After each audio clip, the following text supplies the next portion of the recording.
Bienvenue dans Éclairons la retraite. Aujourd'hui, coup de projecteur sur le système de retraite en France avec notre expert Xavier Cogna, directeur des affaires institutionnelles chez BNP Paribas Cardiff. Bonjour Xavier. Bonjour. C'est un sujet qui occupe fortement l'actualité. Donc pour commencer, pourriez-vous nous expliquer comment fonctionne le système de retraite en France ? D'abord, il est intéressant d'avoir en tête les différentes façons dont une personne peut subvenir à ses besoins une fois à la retraite. On a historiquement, dans tous les pays, en France en particulier, la solidarité familiale qui est très importante.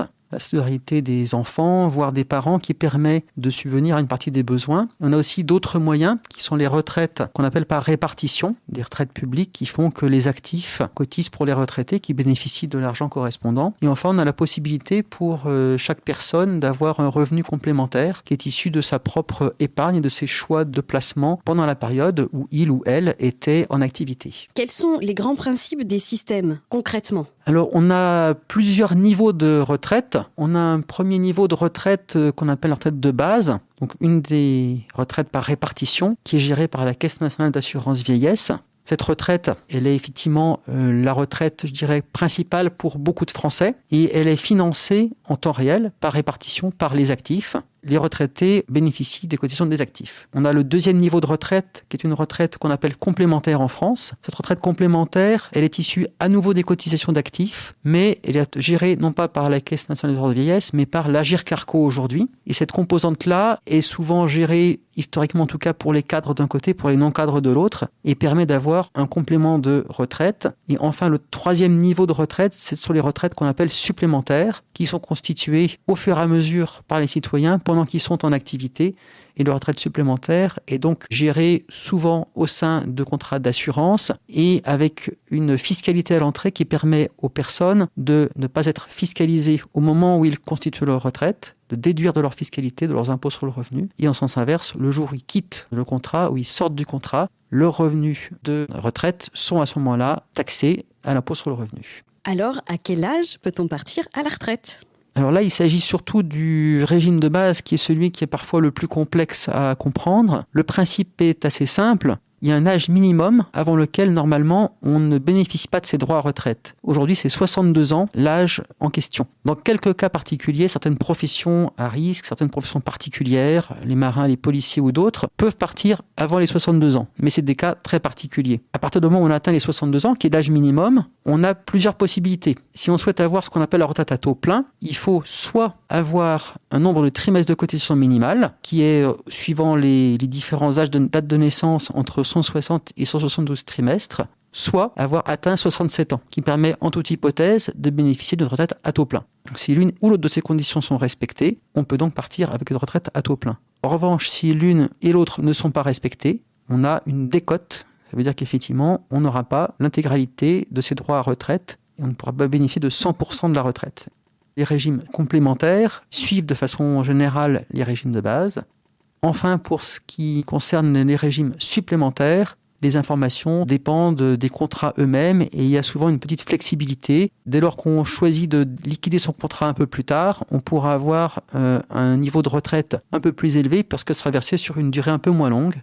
Quels sont les grands enjeux des prochaines années ? Alors, je pense qu'il faut d'abord avoir en tête une très bonne nouvelle. La très bonne nouvelle, c'est que l'espérance de vie aujourd'hui en France augmente année après année. Alors, on dit en général que chaque année, on peut avoir une espérance de vie qui augmente de l'ordre d'un trimestre. C'est un ordre de grandeur. Ça peut effectivement être un petit peu différent suivant les années et le contexte, notamment le contexte économique.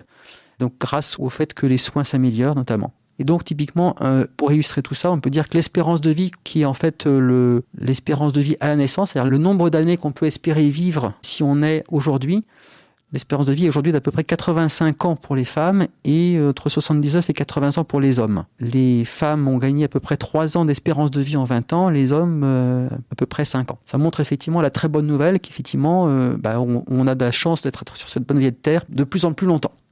En revanche, effectivement, donc cette amélioration de l'espérance de vie a, on va dire, des contreparties. Alors la première contrepartie, c'est ni une bonne ni une mauvaise nouvelle, c'est le vieillissement de la population. Le vieillissement de la population, ça veut dire que la part des personnes, par exemple, de plus de 65 ans aujourd'hui est plus élevée qu'elle ne l'était hier. Donc typiquement, les plus de 65 ans aujourd'hui sont à peu près de l'ordre de 20% de la population, alors qu'il y a à peu près 30 ans, elle était plutôt entre 12-13%.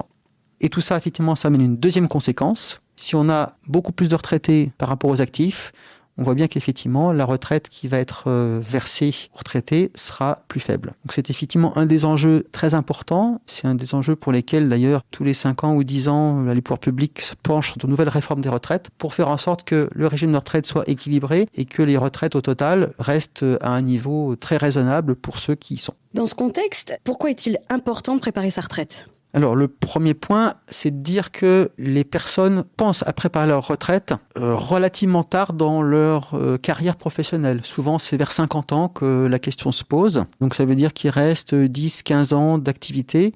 Et en 10-15 ans d'activité, c'est pas toujours évident d'être capable de bien comprendre les enjeux qu'il va y avoir pour ses revenus et surtout de bien préparer et constituer toutes les composantes de sa retraite. Donc, dans le contexte qu'on évoquait précédemment, le fait qu'on dit que le taux de remplacement va baisser fait que le jour où on part à la retraite, on va avoir une baisse de revenus. Typiquement, aujourd'hui, le taux de remplacement, en moyenne, il est autour de 75%, mais c'est très variable. Alors, pour les revenus, on va dire, les plus élevés, il serait plutôt autour de 50%. Pour les premiers déciles, donc les revenus les moins élevés, il serait plutôt autour de 90%. Donc évidemment, le taux de remplacement, il va être d'autant plus faible que les revenus seront élevés. Ça veut dire qu'effectivement, suivant les revenus d'une personne, il faut être plus ou moins vigilant sur le risque de baisse de revenus au départ en retraite. Donc c'est là précisément où il est important que chacun s'y prenne suffisamment à l'avance pour voir arriver les éventuelles difficultés. Comme la retraite est de plus en plus longue, on a vu que l'espérance de vie augmentait, il y a effectivement besoin que les revenus pendant la retraite soient versés de plus en plus longtemps. Et donc ça montre bien effectivement l'importance de plus en plus cruciale qu'il va y avoir en termes de revenus pendant la retraite. Et on a aussi un dernier élément qui est important, c'est le risque de dépendance. Le risque de dépendance, c'est souvent pendant les 2, 3, 4 dernières années de la vie. C'est un moment où les dépenses peuvent être extrêmement élevées pour subvenir à des besoins, soit de personnes qui peuvent aider à domicile, soit de financement dans des résidences spécialisées, ou l'aide aux aidants, parce que les aidants qui peuvent aider en phase de dépendance, eux aussi peuvent être amenés à des pertes de revenus par ailleurs. Il y a tout un besoin autour de la dépendance qui montre l'importance effectivement de bien préparer sa retraite. Et donc souvent quand on prépare la retraite, on a un certain nombre d'enjeux à regarder. Le premier enjeu auquel on pense immédiatement, c'est la résidence principale. Quand on a une résidence principale, effectivement, on n'a pas de loyer à payer. Donc typiquement, il est fortement conseillé d'être déjà propriétaire de sa résidence principale le jour où on part à la retraite, pour ne plus avoir les charges de remboursement du prêt, ni un loyer. Et donc, au moment où son taux de remplacement fait que les revenus baissent, on est capable finalement d'avoir des revenus qui sont nets des coûts de l'immobilier, pas tellement différents de ce qu'ils étaient avant. Et donc, dans la question de la retraite, il y a ce sujet de résidence principale qui me paraît clé. Il y a d'autres composantes, au-delà de la retraite, d'avoir une épargne constituée de précautions, d'avoir une épargne pour financer des projets qu'on peut avoir, suivant les étapes de la vie. On peut penser aux études des enfants, on peut penser à des voyages, à beaucoup de choses, au-delà de la résidence principale que j'évoquais précédemment. Et enfin, il y a effectivement une composante d'épargne retraite qu'il est intéressant d'avoir justement pour avoir, soit selon son souhait, des revenus complémentaires pendant toute la retraite, sous forme de rente qui serait versée mois après mois, soit sous forme de capital qui permet de financer des projets spécifiques qu'on pourrait avoir pendant la retraite. Donc voilà les différentes composantes qui sont importantes et qu'il faut avoir en tête et préparer certainement 10, 15 ans, 20 ans avant la retraite, voire encore plus si on peut se le permettre. Merci beaucoup Xavier d'avoir pris la parole sur le système de retraite en France. Et merci à vous de nous avoir suivis. N'hésitez pas à nous laisser des étoiles, des commentaires et à partager ce podcast. À bientôt pour un nouvel épisode d'Éclairons la retraite.